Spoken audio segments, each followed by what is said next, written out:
Greetings, dear precious spirit soul that you are. And those are still just words. Words can never describe who you are. Words with an S before are swords, S-W-O-R-D-S. And then if you W-O-R-L-D, add an L to the word word, and you get worlds, you see.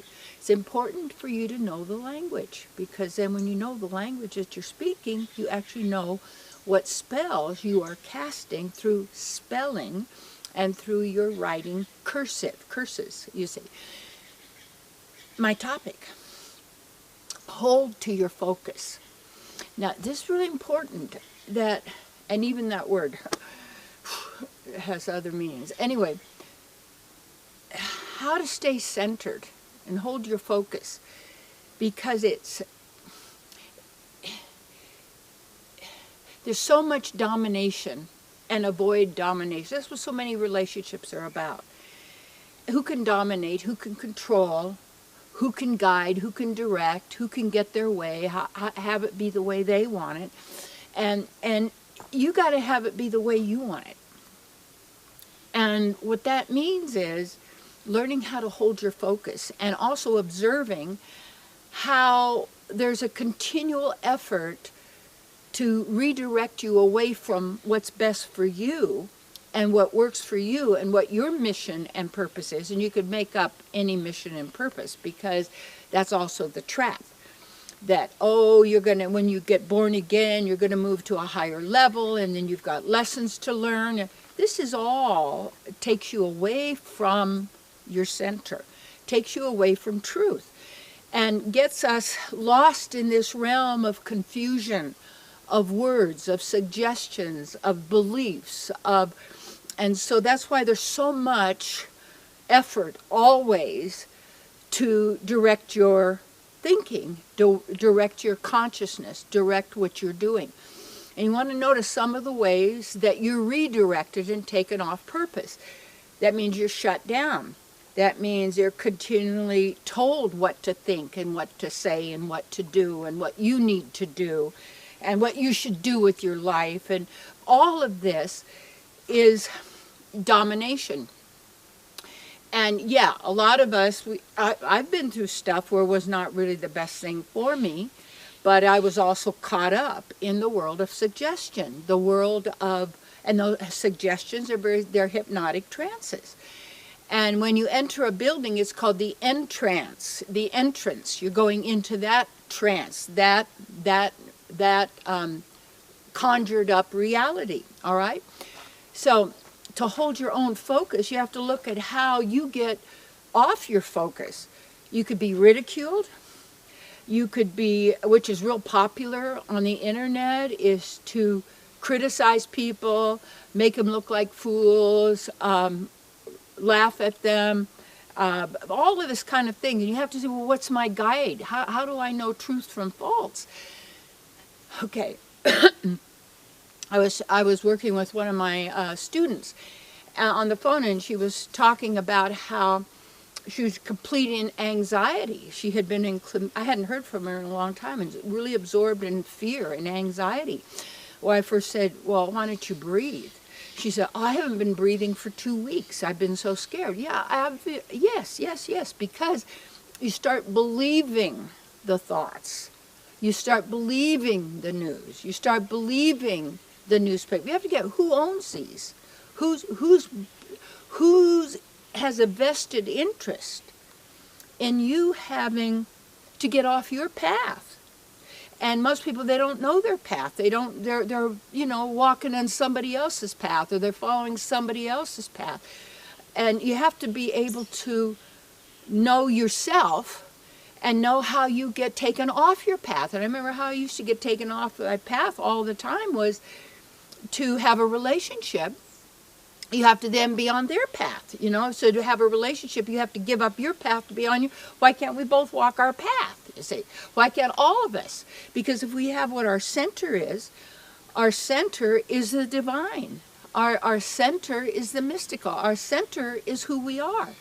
So the key is to hold on to your own mission and just be aware of all the effort that other people put into trying to convince you to follow their path, to convince you to do what they want, to convince you that you're offbeat.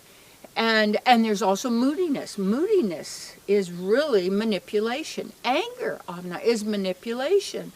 Oftentimes gift giving. I mean, come on, as we look at all the ways that we ourselves have been taken off of our path, and people say, well, I gave my power away, now I'm going to take it back, and I'm angry that they took my power. No, but you gave them your power. You gave them your power of manifestation. You gave your focus and your mission, your purpose, or what you're about to. And one of the things I always love when I have retreats, at the farm where I live up in Shasta, and when people finally realize they know exactly what they want to do and who they are and what's true and what's false. But the confusion is other people always giving their 2 cents worth. Isn't that interesting? 2 cents worth. You have to look at the copper pennies right now aren't made with copper. It's made with zinc with some copper paint that they all start to disintegrate. So you better spend those pennies fast before they're gone.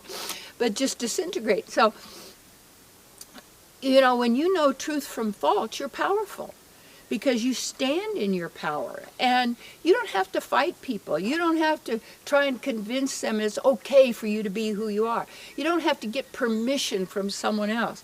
You don't have to do what they say they want you to do in order for them to like you or to be there or to do all of this kind of a thing, because what it does is it takes you away from who you are. And there's so much more going on than people realize. And that people aren't really, what you want to do or what I choose to do for myself is people say, well, how do you stay in such a great state of being? Well, I work on it every moment. And you have to be able to notice when you feel depowered and when you feel empowered. People that you feel confused around, and other times when you have clarity. And just notice what's changing. It's like even when you eat something, most people don't notice.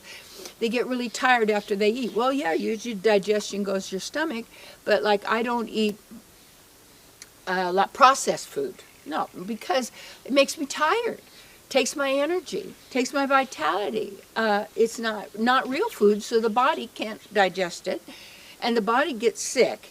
And then people say, well, I'm going to get it well out there by taking something. No, stop doing what's making you sick. I'm sorry. Have a lovely day. You too. They do testing up here at the lake, and there's a really sweet person. And so anyway, so even that, see, okay, almost got me off my purpose a little bit because I'm really focused and centered. Come right back again. Stop. Don't blame people. That's just what's going on.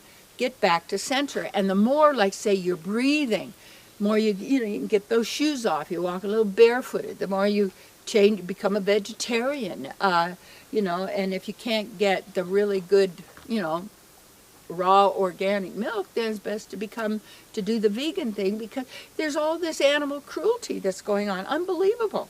Human cruelty. And so what happens is, if you notice, like, what may I say? There's a viciousness in a lot of people. And because they're so afraid, and they're so competitive and judgmental and attacking other people, because people who attack other people usually have nothing. They don't know who they are. So they're going to get their attention by attacking other people and saying, oh, we're love, but we're going to attack these people. Really? So what that does is it takes your power and your energy and your purpose, and it convolutes it so that you don't become the problem solver. You become the problem creator. And how we solve a problem is to go beyond the problem to get to the cause. And when you get to the cause of the problem and you eliminate the cause, you don't have a problem anymore. And if you take a look at every effect on the outside has a prior cause. So how you stay on your focus is you use your moments continual moments of now into doing what's best for you. So if you feel confused around certain people, don't be around them. No. If you feel knocked down and depowered, and I remember years ago, when I first started doing my work, I had a little company I produced called Success Plus. And I was dealing in the corporate world, and I was doing keynote addresses for management clubs and Fortune 500 banquets, and doing seminars in, these big corporations for their people and everything. And usually the buildings, the place where they'd hold it, you have low ceilings, you have fluorescent lights, artificial air going through the air conditioners, and then you have all these people that are in fear. They were all in fear, but you couldn't talk about spirit. You couldn't talk about who they are because they only want the facts. We don't want any of this other stuff. And it was like the ceiling was pressing down. I'd have headaches because these people had headaches.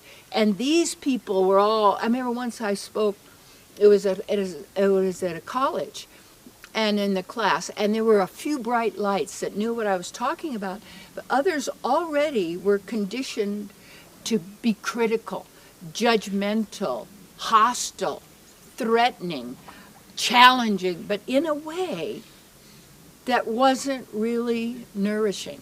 So how you keep your center is you notice how you get off your center, and you notice how you stay on. Do your work to keep your focus, because you do know what you know and what you want to do.